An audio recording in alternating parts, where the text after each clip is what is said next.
Let's say China. China. China. China. China. China. China.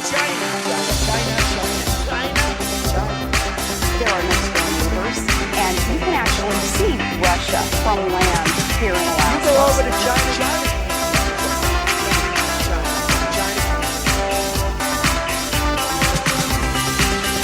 I did not have sexual relations with that woman.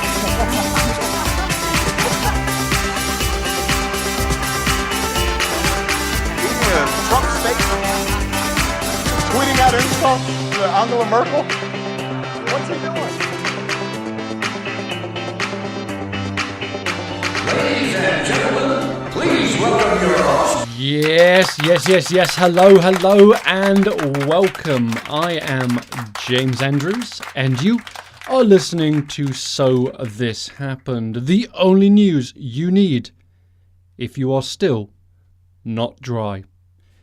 It's Tuesday, the 12th of September 2017, and I apologise yesterday for not having a conversation with you, but unfortunately the storm, Hurricane Irma, made it so the power here in the So This Happened studio was a little bit on and then a little bit off, although I didn't have it anywhere near as bad as some people, and I do have a little bit of yard work to do. I'm going to have to pick up some stuff that fell out of trees.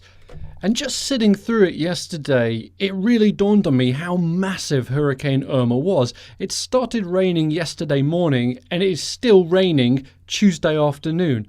It's absolutely massive storm. And the cleanup from this thing is going to continue for weeks and weeks, especially down in Florida and of course in the Caribbean and Cuba, where they seem to have got hit really hard. So we send lots of good vibes down to them and hope that everyone stays safe.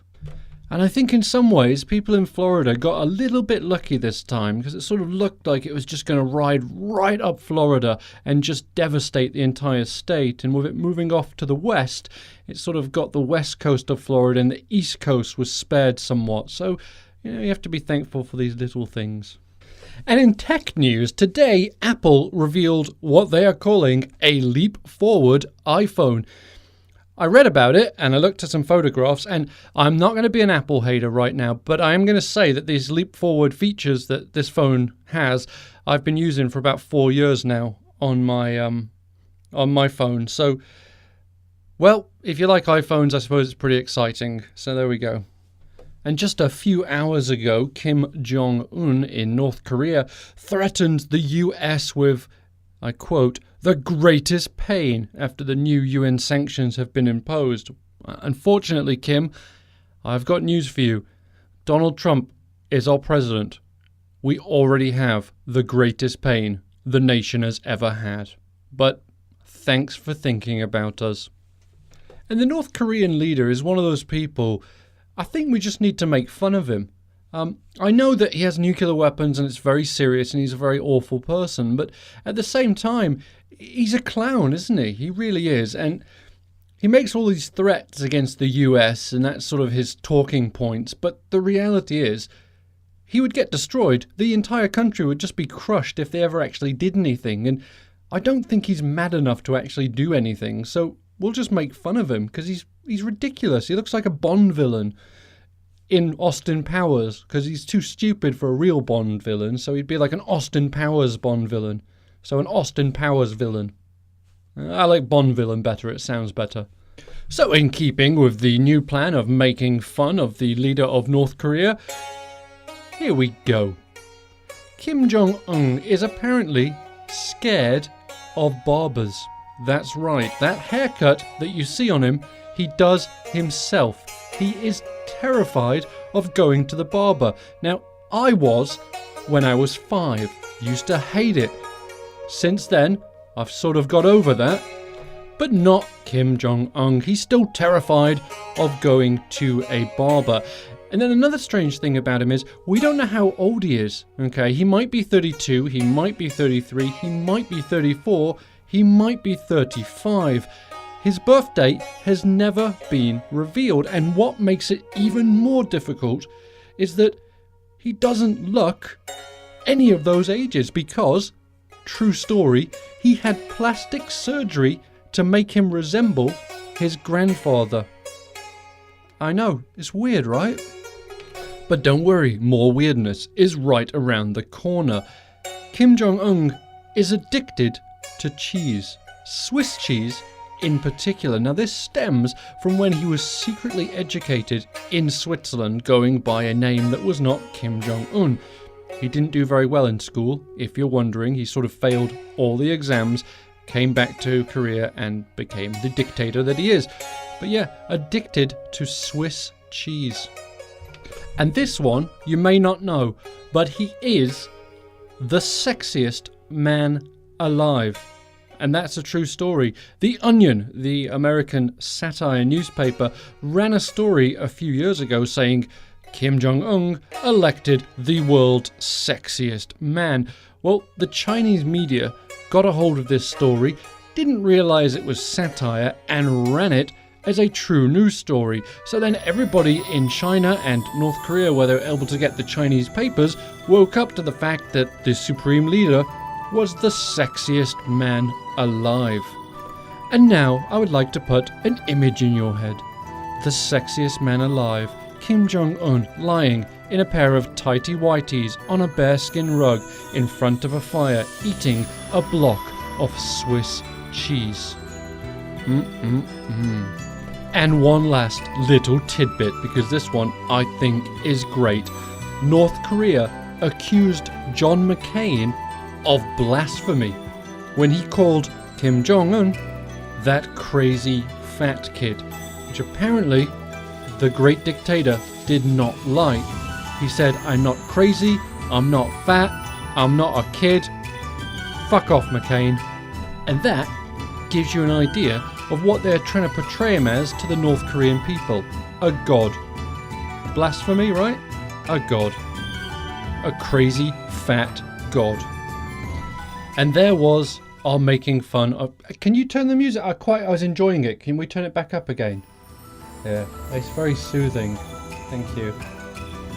I know, the experts out there will probably say, James, that's not North Korean music you're playing, that is Japanese music, and you are 100% right. The background music right now is Japanese, because North Korean music is not great. Do we have a sample? Okay, here's a sample of North Korean music.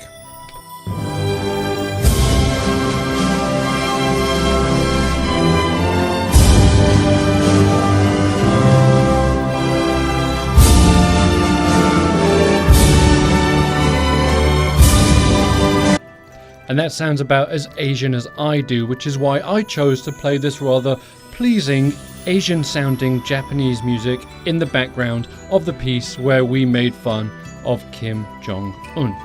And now on to Grandpa Monster lookalike Ted Cruz, who this weekend on Twitter liked a porn video. Yes, he did. Where'd the Asian music go? Wow, did you hear that? That was really unprofessional. Oh, they were queuing up. They were queuing up the porn music. So, okay, hit it. Ted Cruz liked a porn video on Twitter. This is absolutely true. Now, today, Ted Cruz is backing up on this and going, whoa, wait a second. I didn't do that. It was one of my staffers who inadvertently hit the like button. That's all that happened. So, okay, a staffer of yours inadvertently hit the like button, but the bigger question is, why were you watching a porn video on your Twitter account, Mr. Cruz? And you know what, Ted? If you'd just come out like a human being and said, oh, you know what?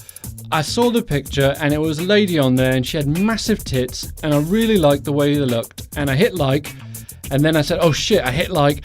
I meant to do that internally. I didn't mean actually hit like. It was an internal like, not a hitting like.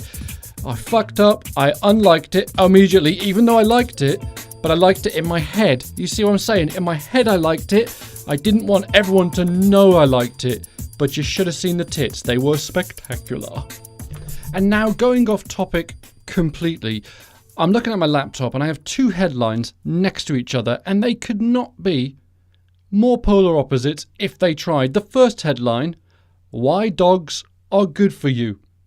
Okay, we all know they're great, love dogs. The second headline, 39 humans sickened by puppies. So which is it, NBC? Are dogs good for you, or are they going to make you sick? If I could be bothered, I would click on the links and read the stories, but I'm not going to bore you with them. Dogs are great. And then in that same section, actually, there's another headline that says, this is a health section, if you're wondering. The headline for this one says, why men may take longer to get over their exes. And that one, we don't even have to click on it, do we? Because if you break up with your girlfriend, we know that what you want to do is go out, find someone to shag, right? But it's not that easy for a man. A woman can walk into a bar and say, excuse me, I would like sex. She will have 20 men around her going, absolutely, I volunteer for that. If a bloke walks into a bar and says, excuse me, ladies, I'm looking for a shag, he's going to get arrested. So we don't even have to click on that story. We know why. And unfortunately, Eric Trump decided that he needed to reproduce. He and his wife today announced the birth of a baby son. So there's another one for us to pay for. Thanks, Eric. And finally, turning to the world of technology and tragedy. There's a statement you don't hear every single day, but today it was found that the Tesla car's autopilot system was partly to blame for a crash which killed the driver when his car crashed into a truck on the road.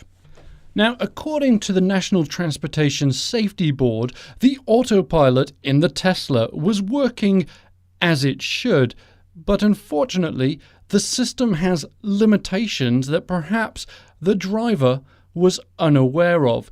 In 37 minutes of driving, it was found that for only 25 seconds did the driver, a Mr. Joshua Brown, have his hands on the wheel of the car.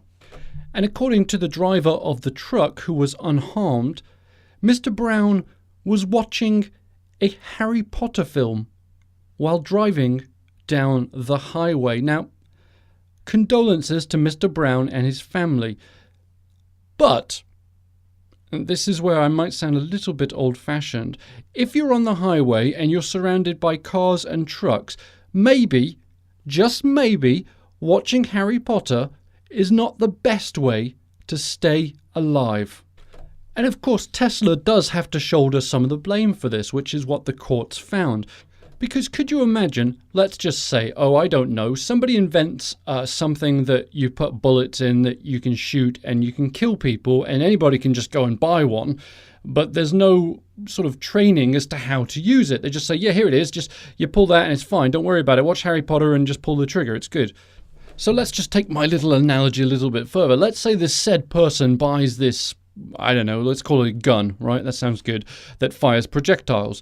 And they go and they shoot somebody, and then when they're asked about it, they say, well, I just did what they said. I pulled the trigger, that's how it works. The gun manufacturer's then going to say, well, yes, the gun operated within its parameters. It is the user's fault. So actually, take it back. Tesla is not at all to blame for this. If we cannot blame gun manufacturers for killing people, then we cannot blame Tesla because their car killed somebody because they didn't read the instructions. Yeah, and there's a serious point in there somewhere, isn't there? Because if someone shoots someone with a gun, the gun manufacturer is not at all to blame for the murder. They simply created a product that worked exactly as it should, which is what Tesla have done. They invented a car, and this autopilot works exactly how it should. It's up to the user to use their fucking head and not watch Harry Potter when they're shooting a gun or driving a car. I don't know if you could watch Harry Potter and shoot a gun. Well, I suppose if you were shooting at the television, you could. Then you wouldn't be watching Harry Potter. Pointless. So, therefore, by my logic, if we are holding Tesla partly responsible for the fact that a feature on their car which was working exactly the way it was designed to work caused a death, then surely, by that same rationale, if a gun is used to kill somebody, then the gun manufacturer must be held partly responsible. Well, there's a deep thought for Tuesday. And also the last thought that we're going to have. Anyway, thank you very much for joining me on this conversation. It was a good one as always. And again, apologies I wasn't here yesterday, but we will do this again tomorrow, I promise. If you want to continue this conversation, we can do so on Twitter at @SoThisHappened. Just make sure you don't hit like on any porn videos that happen to pop up, unless of course you want everyone to know you like those fabulous testicles. What kind of porn are you watching? I was going to say tits. Testicles came out. Anyway, good night, and we will chat again tomorrow.